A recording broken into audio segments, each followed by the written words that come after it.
के बाद हम एक पृथक कक्ष में प्रवेश करेंगे जहां कैदियों को उल्लंघन करने पर भेजा जाता है। वहां प्रकाश का एकमात्र प्रवेश द्वार छत में एक छेद है। तुमने कितने लोगों को मारा? मुझे याद नहीं आ रहा है। वहां बहुत सारे थे। हमने अलग अलग समय पर अलग अलग अपराध किए हैं। यहाँ बिल्कुल सब कुछ किया जाता है, बाथरूम जाने से लेकर साफ सफाई तक। यहाँ सब कुछ खुलेआम होता है।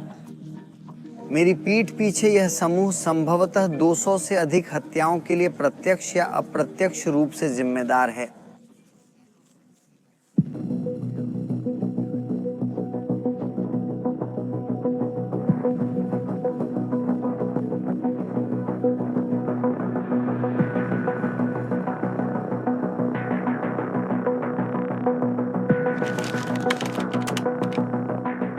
हम अल साल्वाडोर में हैं और आज हम आतंकवाद कारावास केंद्र में प्रवेश करेंगे, जो पूरे अमेरिकी महाद्वीप की सबसे बड़ी जेल है, जिसमें लगभग 40,000 कैदियों को रखने की क्षमता है, जिनमें से आज एक महत्वपूर्ण प्रतिशत खतरनाक हैं। गिरोह के सदस्यों और आपराधिक नेताओं को आतंकवादी माना जाता है। यह एक अधिकतम सुरक्षा वाली जेल है और यह उसी क्षण से ध्यान देने योग्य हो जाती है जब आप शायद इसकी परिधि से 1 किलोमीटर दूर होते हैं, क्योंकि वहां पहले से ही सुरक्षा तत्व मौजूद होते हैं जो आपसे पूछताछ करना शुरू कर देते हैं। वे आपके वाहन से बाहर निकलते हैं, वे आपके शरीर की जांच करते हैं, वे आपकी पहचान की जांच करते हैं। आप कौन हैं? आप यहाँ पर क्या कर रहे हैं? उन्होंने मुझे बताया कि 7 सुरक्षा फिल्टर हैं जो सिखाए जाते हैं, जिससे किसी के लिए पूर्ण प्राधिकरण के बिना प्रवेश करना या छोड़ना व्यावहारिक रूप से असंभव हो जाता है। इस वीडियो में हम थोड़ा सीखेंगे कि यहाँ जीवन कैसा है, कैदियों को नियंत्रित करने के लिए आज कौन से तरीके और दंड लगाए जाते हैं, ऐसे कौन से नियम हैं जो देश ने अपने अपराधियों के साथ स्थिति को नियंत्रित करने के लिए लागू किए हैं। आओ, प्रभु हमारी प्रतीक्षा कर रहे हैं। चलिए दे दीजिए। प्रवेश करना, बिल्कुल। वे आपका सारा सामान छीन लेते हैं, फोन, वॉलेट, कुछ भी नहीं आप रख सकते हैं। यह और भी दिलचस्प है कि जेल को ऐसी तकनीक से बनाया गया है जो वहां टेलीफोन सिग्नल की अनुमति नहीं देती है, जिससे वास्तव में यहां अंदर से कुछ भी संचार नहीं किया जा सकता है। इसी तरह वे आपको एक से शोर पर ले जाते हैं जहां वे आपकी जांच करते हैं, वे आपके जूते उतारते हैं, वे आपके मोजे की मोटाई तक आपकी जांच करते हैं। यह अकारण नहीं है कि इसे अधिकतम सुरक्षा जेल की परिभाषा प्राप्त होती है। जब अपनी आज़ादी से वंचित कोई व्यक्ति यानी कोई कैदी यहाँ प्रवेश करता है तो उसके पूरे शरीर की जांच एक ऐसी तकनीक से की जाती है जो हमें सचमुच देखने की अनुमति देती है कि आपके शरीर के अंदर कुछ है या नहीं। डेटा कैप्चर किया जाता है और वह मॉड्यूल में जाने के लिए आगे बढ़ता है जो सौंपा गया था। ओह, वैसे हम विशेष प्रेस परमिट के साथ दस्तावेज में प्रवेश करने में सक्षम हैं, लेकिन वास्तव में किसी भी प्रकार की यात्रा की अनुमति नहीं है। आतंकवादियों के लिए विशेष रूप से नामित इस प्रकार की जेलों में अपनी स्वतंत्रता से वंचित लोगों को किसी भी मुलाकात का अधिकार नहीं है। नहीं, मैं अपनी माँ को देखना चाहता हूँ, मैं अपनी पत्नी, अपनी बेटी, कुछ भी नहीं देखना चाहता। आपने जो निर्णय लिए उसके कारण आपने वह अधिकार खो दिया। शस्त्रागार में निसंदेह नियंत्रण के लिए आपके पास हथियार हैं। यदि कोई विद्रोह या ऐसी ही स्थिति उत्पन्न होती है, आज तक एक भी प्रस्तुत नहीं किया गया है।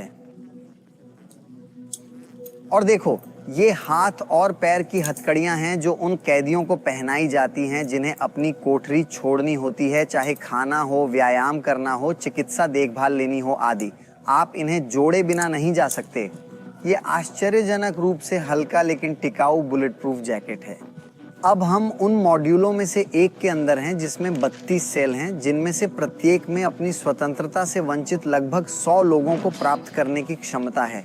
हालांकि ये संख्याएं अलग अलग हो सकती हैं, लेकिन इसे करीब से देखना बहुत प्रभावशाली है। अपराधी बिना किसी गद्दे के 4 स्तरीय चारपाई प्रणाली में सोते हैं और एक बार जब लोग यहाँ आ जाते हैं तो वे तब तक बाहर नहीं आते जब तक कि उनकी सजा पूरी नहीं हो जाती। हम बात कर रहे हैं यहाँ 20 साल से लेकर 1000 साल से ज्यादा की सजा वाले अपराधियों के बारे में। वस्तुतः ऐसे प्राणी हैं जिन्होंने ऐसे अपराध किए कि उन्हें 1000 वर्ष से अधिक की सजा दी गई। इसलिए कहावत है कि जब आप सेक्टर में प्रवेश करते हैं तो आप तब तक नहीं निकलते जब तक आपका वाक्य पूरा नहीं हो जाता, क्योंकि सब कुछ, बिल्कुल सब कुछ यहाँ किया जाता है। बाथरूम जाने से लेकर खुद को धोने तक सब कुछ यहाँ खुले में किया जाता है। एक और चौंकाने वाला तथ्य यह है कि यहाँ की लाइटें कभी भी बंद नहीं की जाती हैं, यहाँ तक कि सोने के लिए भी नहीं, जिससे व्यक्ति को समय का बिल्कुल भी ध्यान नहीं रहता है। वहाँ कोई घड़ियाल नहीं है, इसलिए तुम्हें पता नहीं चलता कि क्या समय हुआ है। ये पूरी तरह से उन शेड्यूल पर निर्भर करता है जो संरक्षक प्रवेश करते समय आप पर थोपते हैं। उन सभी का अपहरण करना होगा। इसी प्रकार हम देख सकते हैं कि सभी की वर्दी एक जैसी है और सामूहिक बर्तन हैं जिनका उपयोग वे स्नान करने, काम करने के लिए करते हैं। हम ये भी देख सकते हैं कि यहाँ मेडिकल टीम का एक व्यक्ति है जो हर सुबह उन लोगों के लिए गोलियां छोड़ने जाता है जिन्हें कोई बीमारी है, जो कुछ असुविधा महसूस कर रहे होंगे। यहाँ तक कि उनकी सुनवाई भी नहीं होती है अगर उनकी सज़ा बढ़ानी पड़ती है यहाँ से अंदर। मैं चाहता हूँ कि आप इस पर ध्यान दें। हम मॉड्यूल में हैं, यहाँ सेल हैं और यहीं चौथा टकराव और अधिसूचना है।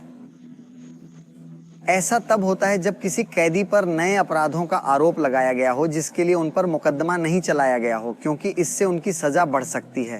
तो जुआन पेरेज से यहाँ आओ, उन्होंने आपके लिए एक नया अपराध ढूंढ लिया। वे आप पर किसी और चीज का आरोप लगा रहे हैं क्योंकि वे आपको इस सब के बारे में सूचित करते हैं और फिर यहाँ दूसरे कमरे में टकराव को अंजाम दिया जाता है, पहचान की जाती है। इसीलिए वे अलग अलग कैदियों को पंक्तिबद्ध करते हैं, वे उन्हें इस तरफ एक नंबर देते हैं। ठीक है, यहाँ ये एक ऐसा शीशा है जो यहाँ से वहाँ तक पूरी तरह से देखा जा सकता है। यहाँ से वहाँ तक ये एक दर्पण की तरह है। इसलिए जो व्यक्ति यहाँ से गुजर रहा है वह हमलावरों, आरोपियों की पहचान कर सकता है और मॉड्यूल के बाहर कदम रखे बिना ये व्यक्ति पहले से ही एक अलग अपराध का आरोपी है और यहाँ कई और साल बिता सकता है। इसी तरह यहाँ मॉड्यूल के अंदर कोर्ट रूम है जहाँ आरोपी अपने वकीलों से बात कर सकते हैं। यहाँ इन सभी का सम्मान किया जाता है, उनके नए वाक्य उन्हें पढ़े जाते हैं, सब दूर से। ये बेहद चौंकाने वाली बात है। तो यहाँ उनके पास वीडियो कॉल के लिए कैमरे हैं। यहाँ वे लोग बैठते हैं जिनकी पहले से ही निंदा हो चुकी है। यहाँ वे सुनते हैं, यहाँ वे संवाद कर सकते हैं, यहाँ वे दूर से सब कुछ बात कर सकते हैं। तो मैं दोहराता हूँ, बाहर पैर मत रखना। नहीं नहीं, ये सचमुच भयावह है।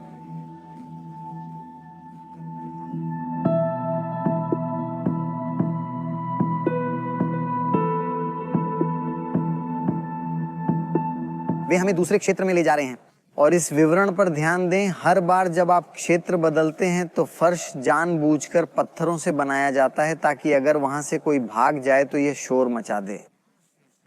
प्रत्येक चरण को स्पष्ट से अधिक होने दें। हम प्रहरी दुर्गों में से एक पर चढ़ने जा रहे हैं। यहाँ ऊपर से हम कुछ मॉड्यूल देख सकते हैं और सुरक्षा रिंग देख सकते हैं। सबसे ऊंची दीवारें 9 मीटर कंक्रीट की हैं, उसके बाद 3 मीटर विद्युतीकृत बाड़े हैं। मुझे वॉकवे क्षेत्र तक जाने की अनुमति दी गई जहां सुरक्षा बलों को रणनीतिक रूप से तैनात किया जाता है ताकि वे ऊपर से कोशिकाओं के अंदर देख सकें। यहाँ हम कुछ ऐसे तरीके देख सकते हैं जो कैदी सोने के लिए इस्तेमाल करते हैं, जैसा कि आप उनकी स्वागत किट में देखेंगे और हम उन्हें यही कह सकते हैं। वे उन्हें एक चादर देते हैं, वे उन्हें उनकी वर्दी देते हैं और वे उन्हें एक तौलिया देते हैं। ये देखा जा सकता है कि कुछ लोग खुद को चादर से ढकने और अपनी शर्ट को अपनी आंखों के ऊपर रखने का विकल्प चुनते हैं ताकि रोशनी उनके अंदर प्रवेश न कर सके और वे सो सकें, और अन्य लोग अपने तौलिए पर लेटना पसंद करते हैं। अब हम कोशिकाओं का निष्कर्षण देख रहे हैं। यह एक ऐसी गतिविधि है जो दिन में एक बार की जाती है ताकि कैदी व्यायाम कर सकें। किया यह जाता है कि अपराधियों को एक बार में 5 या कभी-कभी एक बार में 10 अपराधियों को कोठरी से बाहर निकाला जाता है। उन्हें एक पंक्ति में खड़ा किया जाता है और उनकी कलाइयों और टखनों पर हथकड़ियां लगा दी जाती हैं और कभी-कभी ये आपस में जुड़ भी जाते हैं। फिर उन्हें मॉड्यूल के एक निर्दिष्ट क्षेत्र में ले जाया जाता है जहां वे गार्डों से घिरे रहेंगे ताकि वे विद्रोह की संभावना के बिना गतिशीलता प्राप्त कर सकें। इसी तरह यहाँ हम देख सकते हैं कि अधिकांश संरक्षक, यदि सभी नहीं तो अपनी और अपने परिवार की सुरक्षा के लिए अपना चेहरा ढंकना चुनते हैं, क्योंकि कई मामलों में वे स्वयं उन पड़ोस में रहते हैं जो पहले से शासित हैं, क्योंकि वे हैं गिरोह के सदस्य। इसलिए वे नहीं चाहते कि वे यहाँ या अपने देश के लिए जो काम कर रहे हैं उसके लिए उन्हें नकारात्मक परिणाम भुगतने पड़े। तुम्हारे प्रिय लोग, ओह, और आप सेल के अंदर से देखते हैं, बेशक वे हथकड़ी पहले अपनी कलाइयों पर डालते हैं ताकि दरवाजा खुलने के बाद कोई उसे धक्का ना दे सके। और देखिए, अभी हम देख रहे हैं कि कैसे उन्हें गार्ड से कैदी तक ले जाया जा रहा है। देखिए कैसे उसके पैरों में चेन बंधी हुई है। यह सब जोखिम कम करने के इरादे से। एक गार्ड से बात करते हुए उन्होंने मुझे बस एक जानकारी दी जो चौंकाने वाली थी, और वह यह है कि अकेले यह समूह जो मेरी पीठ के पीछे है संभवतः 200 से अधिक हत्याओं के लिए प्रत्यक्ष या अप्रत्यक्ष रूप से जिम्मेदार है। यह कैसा तथ्य है कि एक बार बनने के बाद रक्त को निष्क्रिय कर दिया जाता है और परिधि को गार्डों से सुरक्षित कर दिया जाता है, हथकड़ी हटा दी जाती है ताकि उन्हें स्वतंत्र गतिशीलता मिल सके और इस तरह वे व्यायाम कर सकें। किसी भी प्रकार की सुरक्षा के बिना जानलेवा अपहरणकर्ताओं से कुछ मीटर की दूरी पर रहना कुछ हद तक डरावना है। सौभाग्य से सचमुच दर्जनों गार्ड मेरे आसपास हैं, लेकिन मैं इससे इनकार नहीं करूंगा, ये कुछ हद तक डरावना अनुभव है। कुछ लोगों की छाती और पीठ पर बने टैटू को देखकर हम बता सकते हैं कि वे किस गिरोह से ताल्लुक रखते थे। उनमें से अधिकांश मारा साल्वाट्रुचा या 18 का उल्लेख करते हैं, जो गिरोह हैं, ऐतिहासिक रूप से दुश्मन। उन्हें एक ही सेल में एक साथ रखने की रणनीति यह दर्शाने के लिए दिलचस्प है कि गिरोह को अब यहाँ आपकी परवाह नहीं है। वह अतीत में ही रह गया है और यह विचारधारा बदल गई है। गिरोहों को कोशिकाओं द्वारा अलग करने की यह प्रणाली, ताकि वे लड़े नहीं। यहाँ उन्हें व्यावहारिक रूप से शांति समझौते पर पहुंचने के लिए मजबूर किया जा रहा है।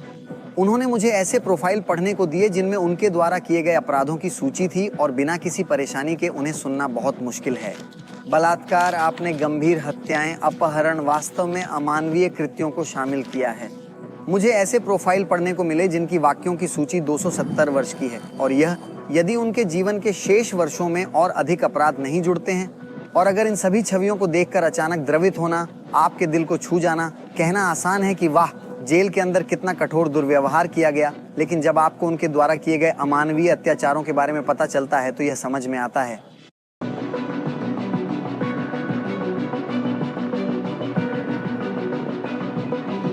इसके बाद हम एक आइसोलेशन सेल में प्रवेश करेंगे, जहां कैदियों को उल्लंघन करने पर भेजा जाता है। वे हमेशा एक ताले से बंद रहते हैं और मूल रूप से इसमें एक जगह होती है जिसमें उनके पास एक सीमेंट स्लैब होता है, उनके पास एक बाल्टी के साथ पानी का टब होता है, उनके पास जल निकासी की सुविधा है और बाथरूम भी है। वहाँ एकमात्र प्रकाश प्रवेश छत में एक छेद है और आपके उल्लंघन की गंभीरता के आधार पर आपको यहाँ कितने घंटे बिताने होंगे यह परिभाषित किया जाएगा। मैं आपको बता सकता हूँ कि यह एक बहुत ही घिनौनी अनुभूति है, बहुत अंधकारमय, एक प्रतिध्वनि जिसके साथ एक सन्नाटा है जो किसी को भी कमजोर कर देता है, एक बहुत ही गंभीर सजा। मैं अपने आप को ऐसी स्थिति में कल्पना नहीं करना चाहता जिसमें मुझे इस कोठरी में बंद होना पड़ेगा। आइसोलेशन सेल में यह दरवाज़ा होता है जिसके माध्यम से भोजन पास किया जाता है, और इसी तरह इस छोटी सी खिड़की के माध्यम से जो व्यक्ति अंदर है उसकी निगरानी की जा सकती है। वे दरवाज़ा बंद कर सकते हैं और जांच कर सकते हैं। अब हमारे पास कैमरे की रोशनी है। ऐसे बंद कर दो, ये पूरी तरह से अंधेरा है ना, ये एक दर्दनाक अनुभव है। अगर खाने की बात करें तो 3 टाइम का खाना परोसा जाता है। मैंने छकने के लिए नाश्ता देने के लिए कहा, वे मुझे यही देंगे। अभी हम देख सकते हैं कि इसमें बीन्स, क्रीम और 2 टॉर्टिला के साथ चावल शामिल हैं। वे मुझे बताते हैं कि नाश्ता और रात का खाना आमतौर पर एक ही होता है। आमतौर पर यह एक ही व्यंजन होता है, और दोपहर के भोजन के समय शायद आप कुछ पास्ता परोस सकते हैं। हो सकता है कि आप एक अलग तैयारी के साथ चावल परोस सकते हैं, लेकिन वे वास्तव में कभी चिकन या बीफ नहीं खाते हैं। वह यहाँ मौजूद नहीं है। हमें क्या पकड़ना चाहिए, छोटी बीन? हम क्रीम लेते हैं। भोजन की प्रत्येक प्लेट को तराजू पर रखा जाता है और उसका वजन 1 पाउंड होना चाहिए। यहाँ किसी भी प्रकार के पद का कोई भेद नहीं है। हर कोई, बिल्कुल हर कोई एक ही चीज़ खाता है। आज आपको शायद उन लोगों पर संदेह होगा जो यहाँ काम कर रहे हैं, खाना पैक कर रहे हैं। ये भी सज़ा काट रहे लोग हैं, हाँ, लेकिन वे वही हैं जिन्हें हम कम जोखिम वाले अपराधी कह सकते हैं। मूलतः वे सभी दूसरी जेल में हैं, इस जेल में नहीं, क्योंकि मैं दोहराता हूं कि यह जेल केवल आतंकवादियों के लिए है। ये सभी लोग निगरानी में हैं और अपनी कुछ सामुदायिक सेवा करने के लिए अन्य जेलों से काम पर लाए गए हैं। जैसा कि मैंने आपको बताया, आप मॉड्यूल को कभी नहीं छोड़ते, और यह बात भोजन के समय पर भी लागू होती है। हम देख सकते हैं कि वे अपनी प्लेटें और ट्रे बार के बाहर ही छोड़ देते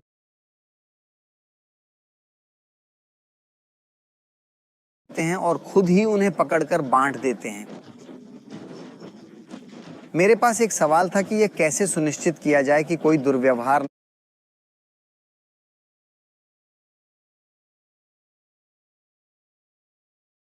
ना हो और भोजन की चोरी ना हो और कोई बिना भोजन के रह जाए। वे मुझे बताते हैं कि यह सब ऊपर से नियंत्रित होता है, निगरानी होती है, और वे सुनिश्चित करते हैं कि हर कोई खा रहा है। और इसी तरह हम देख सकते हैं कि यहाँ संरक्षक हैं जो यह सुनिश्चित करते हैं कि जब उनका भोजन समाप्त हो जाए तो भोजन निष्पक्ष रूप से वितरित किया जाए। बर्तनों को धोना, उन्हें अपेक्षाकृत साफ छोड़ना, उन्हें उठाने के लिए वहीं छोड़ देना उनका काम है, और वहीं वे उस पानी का उपयोग अपने मुंह को साफ करने, अपने शरीर को साफ करने के लिए कर सकते हैं। अब हम बात करने जा रहे हैं एक ऐसे कैदी से जो छोटी उम्र से ही गिरोह में शामिल था। वह लंबे समय से यहाँ हैं और उनके पास अभी भी बहुत कुछ बाकी है। आप किस गिरोह से संबंधित हैं? MS 13 के लिए, तुम यहाँ क्यों हो? एकाधिक अपराधों के लिए। कैसा? हत्याएं, स्वतंत्रता से वंचित करना, अपहरण आदि। कितने लोग क्या तुमने मार डाला? मुझे याद नहीं आ रहा है, बहुत सारे थे। हमने अलग अलग समय पर अलग अलग अपराध किए हैं। आप कितने समय से जेल में हैं? मैंने 21 साल की उम्र में प्रवेश किया और मेरी उम्र 47 साल है। आपको कितना मुझे समय नहीं चाहिए? पता, जब भगवान अनुमति देंगे तो मैं बाहर जाऊंगा। गिरोह गिरोह संगठित अपराध जैसे आपराधिक समूहों में शामिल न हो। इस धरती पर ऐसा कुछ भी नहीं जो अपराध या पाप हो, क्योंकि परिणाम गंभीर होते हैं, भले ही उन्हें स्वर्ग या पृथ्वी की पेशकश की जाए। यह शैतान का झूठ है। इन कहानियों को सुनकर और यह जानकर बहुत दुख होता है कि यह उन लोगों में से कई का मामला है जिन्होंने बचपन में भयानक अपराध किए थे। उनके परिवेश ने उन्हें गिरोहों में शामिल कर लिया। जिस समाज में वे बड़े हुए उसने उन्हें विश्वास दिलाया कि यही सही रास्ता है। हाँ, ये बहुत कठिन है, ये बहुत दुखद है। और मेरा मतलब है कि जब भी आप मुझे देख रहे हों, आप सोच सकते हैं कि गिरोह ही आपका एकमात्र बचाव है। हमेशा एक और रास्ता होता है और आपको बाहर निकलने का आसान रास्ता खोजने की जरूरत नहीं है।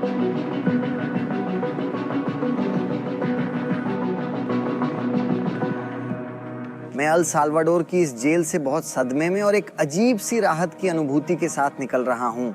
मैं आपको बताता हूँ, मैंने कई जेलों का दौरा किया है और चैनल के लिए कई का दस्तावेजीकरण किया है।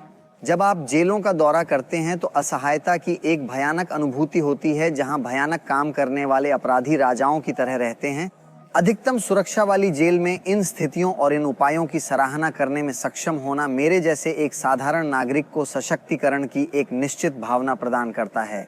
आप किस भावना के साथ जा रहे हैं, मैंने उन्हें नीचे टिप्पणियों में पढ़ा। इसे दस्तावेजित करने और इसे आपके साथ साझा करने में सक्षम होने के लिए मेरे लिए दरवाजे खोलने के लिए क्षेत्र के लोगों को बहुत धन्यवाद। हमेशा की तरह आप जानते हैं, कुछ ही दिनों में एक नए वीडियो के साथ मिलते हैं।